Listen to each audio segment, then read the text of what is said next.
Hello guys! Magbibigay ako ng tips kung ano ang tatlong klase ng interview na pagdadaanan mo papunta dito sa Hong Kong. Sa mga nagbabalak pa lang pumunta dito or sa mga malapit ng ma-interview para sa inyong video na to. First guys, bago ang lahat, kailangan mo muna mag-download ng WhatsApp. Kung pwede is WeChat na rin kasi may mga amo din na gumagamit ng WeChat para pag mag-request sila, WhatsApp or WeChat, mayroon ka na. So pag hindi kinaya ng phone mo, WhatsApp na lang. So first guys is yung self-interview.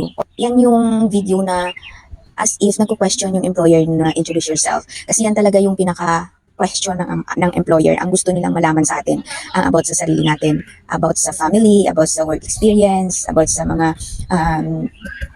educational background. So, kailangan talagang gumawa ng self-video. Maliban na lang kung nirecommend ka ng friends mo or ng ka-family mo sa amo direct para interview, diretso na lang interview. So, dapat bago kayo sumalang dyan, kabisaduhin nyo na ang introduce yourself para ang salita nyo is dire-diretso at huwag din kayong kabahan. Kasi pag kinabahan kayo, hindi na kayo confident. Hindi na diretso yung pagsasalita nyo para na kayong dinidiktahan or para na hindi kayo sigurado sa sinasabi nyo. So dapat be confident. Dapat huwag kabahan. Kahit na kinakabahan, huwag ipahalata. At saka, wear your best smile. Kasi yung video na yan, mapapanood yan ng mga employer. So, dyan sila magbe-base kung sino ang pipiliin nila o sino ang magugustuhan nila. Dyan at saka dun sa broker's interview. Dyan sila pumipili ng magugustuhan nila, ng i-interviewin nila. Kasi pag in-interview ka na yan nila, it means interesado na yan sila sa'yo. Magsuot lang ng simple. Maging simple lang. Magsuot lang ng simpleng damit. Kung maaari, plain lang yung suotin. Kung may plain white kayo na t-shirt or may plain white kayo na may collar, mas maganda yun. So, simple lang. Kasi yung papasukan naman natin is DH. So, dapat ibagay din natin yung suot natin. Huwag mag-makeup. Plain lang yung mukha. Huwag mag-makeup, lipstick, anything. Basta plain lang. Magpulbo lang. At huwag magsuot ng jewelry para magmukhang simple ka talaga. Basta be honest lang kayo kasi para kahit bali-balik din man, makarating man kayo saan, alam nyo yung isasagot nyo. I-expect din yan ng amo nyo yung mga sasabihin nyo at saka i-fill out nyo sa form. Kung maaari, plain yung background, plain din yung suot mo. Mas magandang white ang background para malinis tingnan. Pero pag agency ka, yung agency na mismo ang gagawa ng video para sa'yo. Basta ihanda mo lang talaga yung introduce yourself mo na sasabihin. Para kung maidagdag na sila ng question sa self-video mo, at least yung introduce yourself is alam mo na. Kasi i-orient ka naman yan kung ano yung dapat mo pang sabihin sa video. So, para may idea ka na. Pero alam nyo, ako sa totoo lang, hindi pa ako nakatry yan. Kasi simula sa pool, ano talaga ako, direct hired. Hindi na ako nag-self-video. Kasi yung unang naging amo ko, nirecommend ako nung pinsan ko sa unang amo ko. Tapos yung pangalawang amo ko naman, nirecommend ako nung unang amo ko sa pangalawang amo ko kasi magpamangkin sila. Tapos itong pangatlong amo ko is, dito na ako nag-apply sa Hong Kong, ditong agency na. Nung nag-apply na ako, hindi na ako in-interview, direct na interview ng employer. Nagpa-interview ako noon ng employer, mga 5 ata yun na employer, yung nag-interview sa akin, 4. Yung mga nag-confirm doon na gusto ako, pumili ako kung sino doon. Yung malapit sa, yung gusto ko din. Kasi pag finish contract ka, or good yung release mo, ikaw yung pipili ng employer. Kasi ako noon relocate yung amo ko sa China nung pandemic time pa yon. So parang consider na rin ako na finish kasi hindi naman ako pwedeng dali ng amo ko sa China. So yun, nung time na yon, nung ilang employer ang nag-interview sa akin. Pagkatapos noon, may dalawang employer na na nag-confirm na gusto ako. Tapos yung isang employer makulit, gusto niya sumagot ako agad na sila ang na mag-confirm ako kasi gusto nila ako. Nung time na yun, first time kong magpa-interview talaga sa agency. Sabi ko, teka lang kasi marami din nagsasabi sa akin na mag-isip muna kung huwag magpadalos-dalos ng mag-oo agad kasi maraming employer, gano'n, pag-isipan muna, ganito, ganyan. Tapos pipiliin ko daw yung instinct ko kung saan yung magaan sa akin na loob or kung sino mas gusto ko, kung ano yung kaya kong trabaho, kaya ko ba na mag-work sa kanila, ganito ang workload, ganito ang alaga, ganyan. So, inisip ko din yun. Sabi ko, teka, sabi ko sa agent. Pero sabi ko, parang wala na akong chance na mag-isip kasi sabi ng employee, yes, sabi na nung agent. Okay naman sila, isa lang yung alaga, tapos above minimum yung salary, tapos walang kasama sa bahay na elderly. So, ginrab ko na lang siya. Yun, direct yun, kasi andito na ako. So, direct ng kausap yung amo. Pwedeng personal. Yung time na yun, sa WhatsApp kami usap yung mga employer kasi yung time na yun walang employer na pumunta mismo talaga sa agency nung time na yun. Kasi talaga yung pinaka importante doon yung face nyo na maliwanag, magaan yung face nyo na ano, straight lang kayo sa pagtayo, wag kayong ganito kasi ano, para maganda. Ang kamay nyo nakaganyan yan, nakaganyan. Yan. Yung pinakauna talagang titingnan dyan ng amo is yung feature ng mukha nyo, kahit hindi man kayo talaga nakatawa, at least yung smile na yung mukha is niyo is ano, is maaliwalas, cheerful, masayahin, yun yung gusto nilang makita sa iyo sa ano mo, sa self video mo, video interview mo. Number 2 is broker's interview. Yun na yung interview guys na ano, na ang mag-interview sa inyo is yung agency na dito sa Hong Kong. Sila yung mga staff or mga may-ari ng agency dito sa Hong Kong. Pero karamihan yan na broker is may-ari talaga ng agency dito sa Hong Kong. So mga Chinese. And sa kanilang agency dito, sa office nila dito, may mga staff yan sila na may Pinoy, may Incheck, at saka may Indonesian. Paghandaan nyo yan guys kasi yan yung time na diyan nyo yan malalaman kung mapipili kayo ng broker na yan. Kasi pag ihanda nyo yung sarili nyo, kailangan masayahin din kayo, simple lang din kayo, at saka huwag kayong kabahan. Ibigay nyo yung best nyo, i-push nyo yung sarili nyo, kung ano yung mga good traits nyo, para i-hire kayo ng employer, yung ganun, ano yung mga experience nyo, yung hardworking ka, loving ka sa mga bata, yung mga mapapagkatiwalaan ka, honest ka sa lahat ng bagay, at syempre loving ka din sa mga animals, kasi pet lovers din yan sila dito. Marunong ka magluto, gardening, ganun. Tapos, pag may yung alaga mo, sasabihin mo na yung pag may yung alaga mo, kakantahan mo, babasahan mo ng stories, to anong mag-Ingles, yung lahat ng pwedeng magustuhan ng amo sa'yo is sabihin mo na.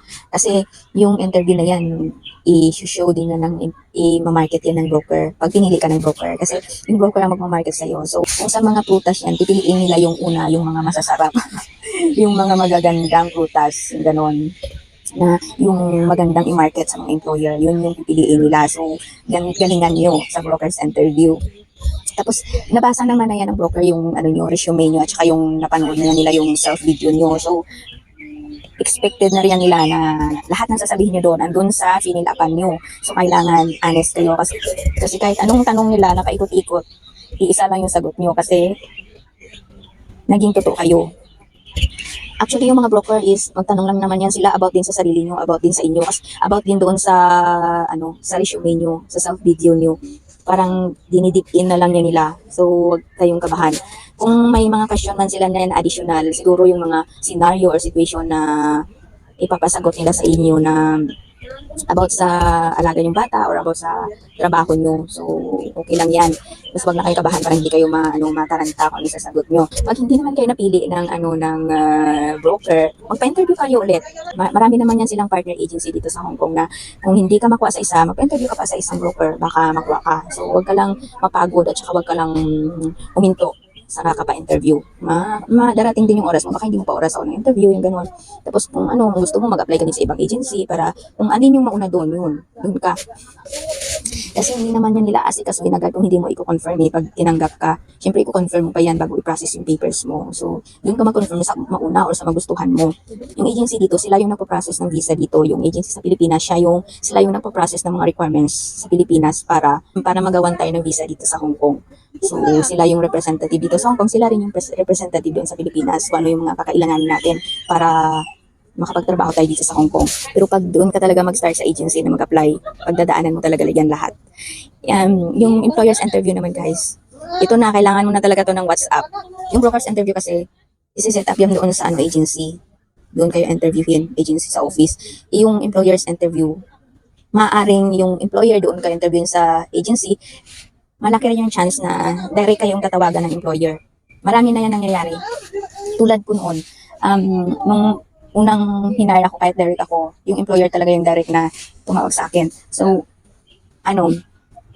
nag-ano talaga ako ng WhatsApp. Tapos, mag-message yung amo na, may amo na nagsiset agad ng oras at araw na tatawag sila ng ganito, ganyan. May amo na agad-agad tatawag. So, be prepared talaga always. Tapos yung net nyo, kailangan, pag tumawag sila sa inyo, makukontak kayo. So, maghanap kayo ng area sa bahay nyo na malakas ang net. Doon nyo ilagay yung phone nyo para pag tumawag, magre-ring. Tsaka, pag naghintay kayo ng interview, maganda na kayo ng susuotin. Para pag tumawag, yung suot nyo is, okay. So, mag-prepare na lang muna kayo sa araw-araw na yan. Magsuot kayo ng simpleng damit para pag magtumawag agad yung amo, wala na kayong time na magbihis or what. At least yung damit nyo is okay. Okay yung suot nyo. Kasi pag nag-interview na kayo ng broker, patanggap na kayo, expected nyo na yan na may employer na tatawag sa inyo. WhatsApp. Yung na-experience ko, WhatsApp naman yung gamit noon. Pero dalawa lang yan sa pwedeng pagpilian ng amo na kontakin kayo. Pero pag WhatsApp naman yung binigay nyo siguro, sa WhatsApp naman yan sila tatawag kasi lahat naman dito may WhatsApp. Tatanong din yan nila kung, magtatanong yan sila ng mga basic lang na tanong tulad ng marunong ka ba magluto ng Chinese food? Tapos kung isasagot mo konti lang or hindi, sabihin mo na I'm willing to learn. Sabihin mo lang. Magtatanong din yan sila kung marunong kang mamalengke, kung namamalengke ka, kung okay lang ba sa'yo na share kayo ng room ng alaga mo, ng bata? Okay lang ba sa'yo na tumabi sa'yo kung may newborn? Ganun. Yes ka lang ng yes. Huwag ka nang magreklamo kung gusto mong ma-hire. Kasi isa din yan sa tinitingnan nila. Ay, alangan namang i-hire nila kung hindi ka, ayaw mo nang may katabi or ayaw mong itabi yung alaga mo, di ba? So may mga amo naman na tinatabi nila, may mga amo na ikaw ang tatabi sa alaga mo. Depende. Naka-importante yan guys, yung alaga. Yung iba, di ba nag-interview yan sila, after nun tatanungin nila yung anak nila kung gusto kanila. So, maging cheerful ka para yung bata, I like her. Sabi yung alaga, i-hire ka agad yan, promise. Alam niyo ako noon, nung ito yung in-interview ako nung amo ko, yung tinanong lang naman, marunong daw ba akong manahe? Kung may butas yung damit, kung may sira yung damit, alam ko daw ba tahiin? Yun yung tinanong ng una kong amo, yun lang tinanong niya. At saka sinabi niya lang na anak niya, ganitong ilang taon, yun lang. Sa tanong pa lang, alam mo na mabait yung amo. Tapos yung pangalawang amo ko, ang tinanong lang, willing daw ba ako mag-alaga ng 3 bata? Yun lang, yung tanong niya. Tapos, kasi kilala niya naman na daw ako, nakita niya na daw ako noon. Kaya dun nga sa tita niya, yung amo ko yung tita niya noon. So wala na daw siyang ibang tanong, yun lang. Tapos yung amo ko ngayon, ang tinanong lang nila, kasi in-interviewan nila ako sa WhatsApp, sa agency, sa office ng agency. Ang tinanong nilang nila, marunong daw ba ako mamalengke? Namamalengke daw ba ako? Sabi ko, oo. Sabi ko, tinatanong nila kung sinasama ko daw yung alaga ko sa pamamalengke dati. Sabi ko, oo. Pero sila ngayon kasi ayaw nilang isama ko yung alaga ko sa pamamalengke. So sila yung gumagawa ng paraan. Paano ko makapamalengke na wala yung alaga ko? Siyempre pag nasa school yung alaga ko, doon ako namamalengke. At ano pa yung tanong nila sa akin noon? At tinanong nila yung yung work experience ko. Paano ko na nakaya yung 3 bata na alagaan noon? Tapos hinahatid ko na ba sa school? Ano pa yun? Mga about sa trabaho. Anong oras daw ako nagigising? Tapos willing daw ba akong magtrabaho bago umalis, pag day off, yung ganun, yung mga tanong nila, mga simple lang na tanong, yung tinanong din ng amo ko ngayon. Hindi tulad doon sa iba nag-interview sa akin, nag-interview sa akin doon na doktor ata yun. Tinanong niya, anong gagawin mo?